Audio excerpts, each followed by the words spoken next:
Amanhece nessa sexta-feira, o dia mais sombrio da história.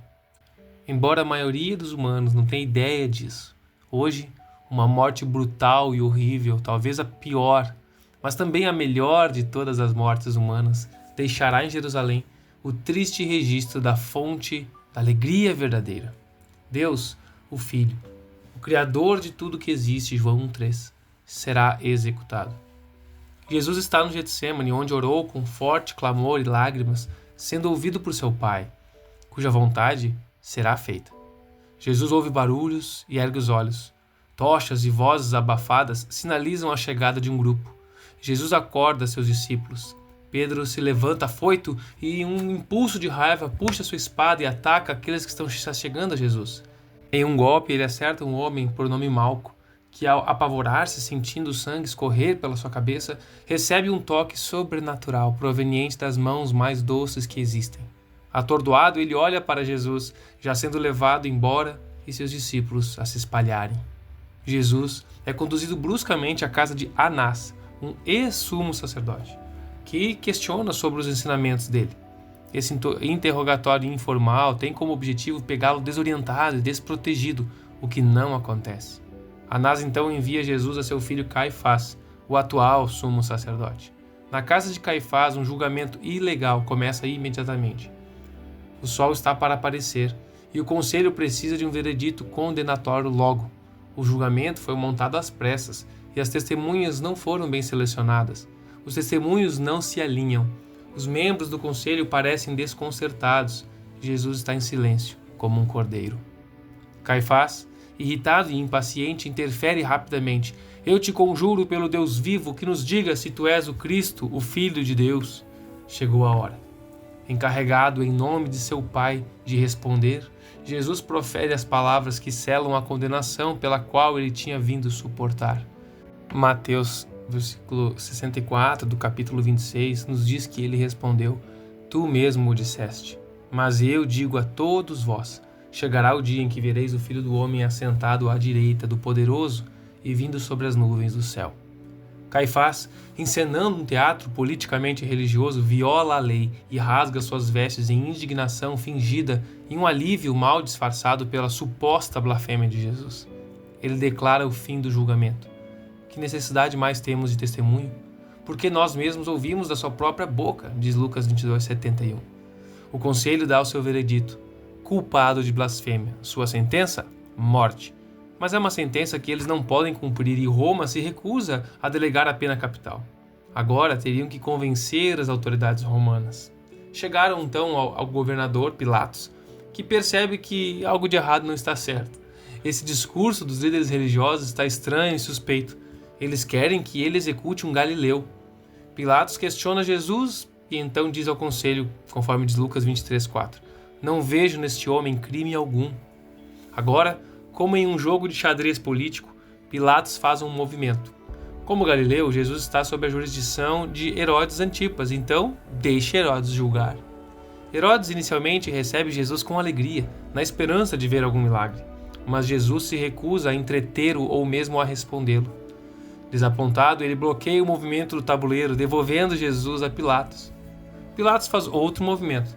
Ele se oferece para libertar Jesus com o perdão anual da Páscoa concedido a um prisioneiro. O conselho bloqueia o movimento. Solte Barrabás, eles gritam. Pilatos está pasmo. O sinédrio prefere um ladrão e assassino a esse profeta filho de carpinteiro. Pilatos tenta outro movimento. Ele faz com que Jesus seja severamente açoitado e humilhado, na esperança de conter a sede de sangue do conselho. Mais uma vez, o movimento é bloqueado. Quando o conselho insiste que Jesus deve ser crucificado porque, conforme diz João 19:7, a si mesmo se fez filho de Deus. Cheque. O medo de Pilatos aumenta. A reivindicação divina de Jesus pode ameaçar Roma. Então, um último movimento. Pilatos tenta persuadir o sinédrio a libertar Jesus, mas recebe um último bloqueio e armadilha dos judeus. Se soltas a este, não és amigo de César. Todo aquele que se faz rei é contra César. O conselho dá um checkmate em Pilatos. A cena parece mostrar que Jesus está sob o controle desses homens obstinados. Mas eles não teriam autoridade alguma sobre o filho, a menos que isso lhe tivesse sido concedido dado do alto pelo Pai, conforme diz João 19:11. E ao tentarem eliminar Jesus, eles colaboram na execução da única morte inocente que concederá vida aos culpados.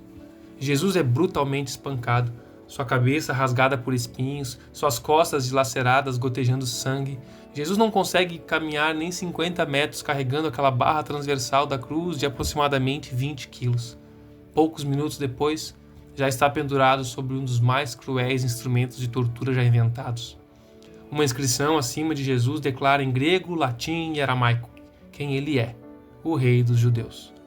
No meio da zombaria, um dos seus colegas de sentença, um ladrão, reconhece que ele é o Messias e clama para que o Messias se lembre dele. Até esse ponto, a narrativa da crucificação focalizou os sofrimentos físicos de Jesus. Mas então, a escuridão toma conta do céu no meio da tarde. Jesus passa de o abençoado para o amaldiçoado, conforme Gálatas 3,13. Ele se tornou pecado, 2 Coríntios 5,21.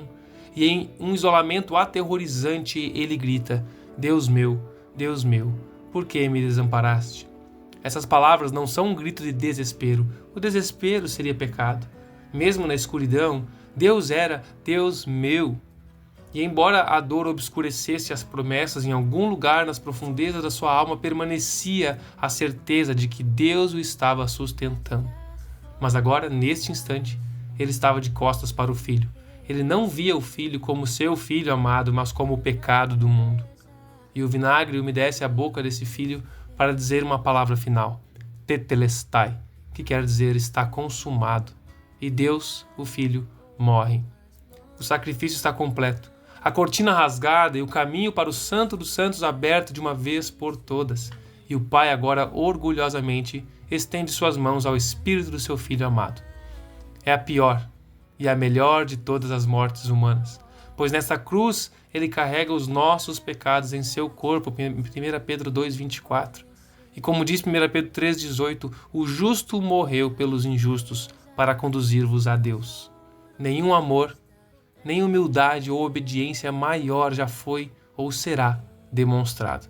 Jesus morreu em seu lugar, morreu por você. Por amor, sua vida entregou, meu Senhor. Humilhado foi, como flor machucada no jardim, morreu por mim, pensou em mim, me amou. Essas reflexões são extraídas e adaptadas de um livreto de meditações para a Semana Santa, publicado pela editora Fiel. Tem mais que as forças, poder e reis, que a natureza e tudo que se fez. Bem mais que tudo criado por tuas mãos.